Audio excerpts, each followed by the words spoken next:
Patent imtihonining 3-chi varianti. Birinchi, ikkinchi vazifalar. Прослушайте диалог и выберите правильный ответ в заданиях 1 и 2. Dialogni tinglang, birinchi va ikkinchi topshiriqlardagi to'g'ri javobni tanlang. Здравствуйте. Мне нужен одноместный номер на 3 дня. К сожалению, свободных номеров нет. Dialogda shunday deyildi: Menga 3 kunga bir kishilik xona kerak. Afsuski, bo'sh xonalarimiz yo'q. Они говорят в гостинице. Ular mehmonxonada gaplashishmoqda. Вы услышали, что нет свободных номеров. Ya'ni bo'sh xonalar yo'qligini eshitdingiz. 3-chi, 4-chi vazifalar.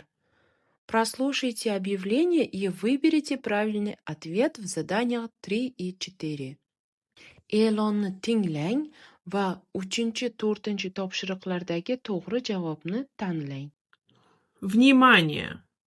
Наш банк изменил время работы. Теперь банк работает до 21 часа.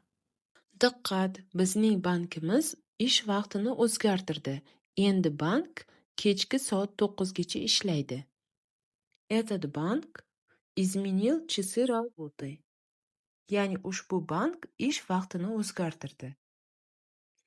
Теперь банк будет работать до 9 часов вечера. Ya'ni endi bank kechki soat 9 gacha ishlaydi. 5-chi vazifa.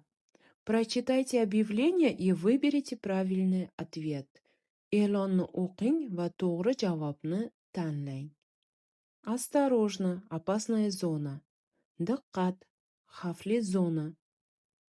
Вы можете увидеть это объявление на стройке. Siz ushbu e'lonni qurilish maydonchasida ko'rishingiz mumkin. 6-chi vazifa. Прочитайте текст и выберите правильный ответ. Matnni o'qing va to'g'ri javobni tanlang.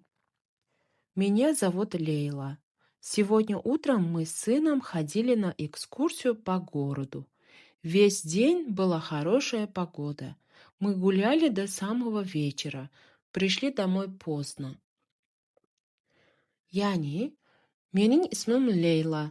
Bugun ertalab o'g'lim bilan shahar bo'ylab sayohatga chiqdik. Kun bo'yi ob-havo juda yaxshi edi. Biz kechqurungacha aylandik. Uyga kech qaytdik. Leyla вернулась домой вечером. Ya'ni, Leyla kechqurun uyga qaytdi. 7-chi vazifa. Прочитайте текст и вставьте пропущенное слово. Matnni o'qing va tushirib qoldirilgan so'zni kiriting. Алишер приехал из Узбекистана. Алишер водитель. Пишите нужное слово в анкету. Анкета. Ya'ni, Alisher O'zbekistondan kelgan, Alisher haydovchi. So'rovnomaga kerakli so'zni kiriting. Анкета. Как вас зовут? Меня зовут Алишер. Откуда вы приехали? Я приехал из Узбекистана. Кто вы по профессии? Я водитель. Mana shu joyga водитель so'zini yozamiz. 8-chi vazifa. Александр Сергеевич Пушкин родился летом 6 июня. Александр Сергеевич Пушкин yozda 6 iyun kuni tug'ilgan. 9-chi vazifa. Я люблю слушать хорошую музыку. Men yaxshi musiqa tinglashni yaxshi ko'raman. 10-chi vazifa. Скажите, у вас есть семья? Aytingchi, sizning oilangiz bormi? 11-chi vazifa. Вы не можете работать в России. Потому что не получили разрешение на работу. Siz Rossiyada ishlay olmaysiz, chunki siz ishlash uchun ruxsatnoma olmagansiz. 12 vazifa. 23 fevраля в России празднуют День защитника Отечества. Vatan himoyachilari kuni Rossiyada 23 fevral kuni nishonlanadi.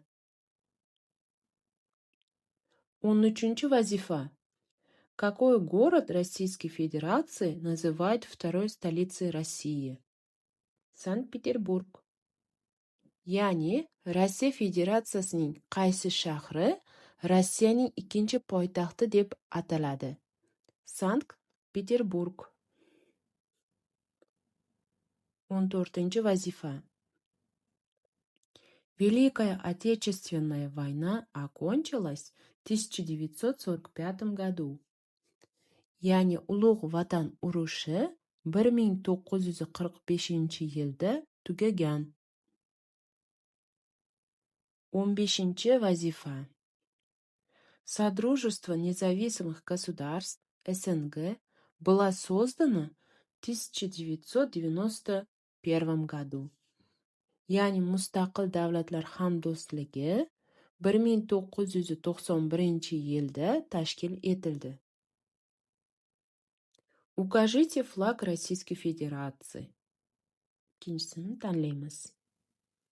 17 vazifa. Какое право Конституция Российской Федерации гарантирует иностранному гражданину на территории Российской Федерации? Трудиться и выбирать роды занятий. Ya'ni Rossiya Federatsiyasi Konstitutsiyasi Rossiya Federatsiyasi hududida chet el fuqarosiga qanday huquqni kafolatlaydi? Ishlash va kasb tanlash huquqini kafolatlaydi. 18 vazifa. Имеет ли иностранный гражданин право приобретать недвижимое имущество на территории Российской Федерации? Имеет. Ya'ni chet el fuqarosi Rossiya Federatsiyasi hududida ko'chmas mulk sotib olish huquqiga egami? Ega. 19 vazifa. Имеет ли право иностранный гражданин вступить в брак на территории Российской Федерации? Да. Javobini belgilaymiz. Chet el fuqarosi Rossiya Federatsiyasi hududida turmush qurish huquqiga egami? Ega. 20 vazifa. Какую цель въезда нужно указать в миграционной карте, чтобы получить патент? Работа javobini tanlaymiz.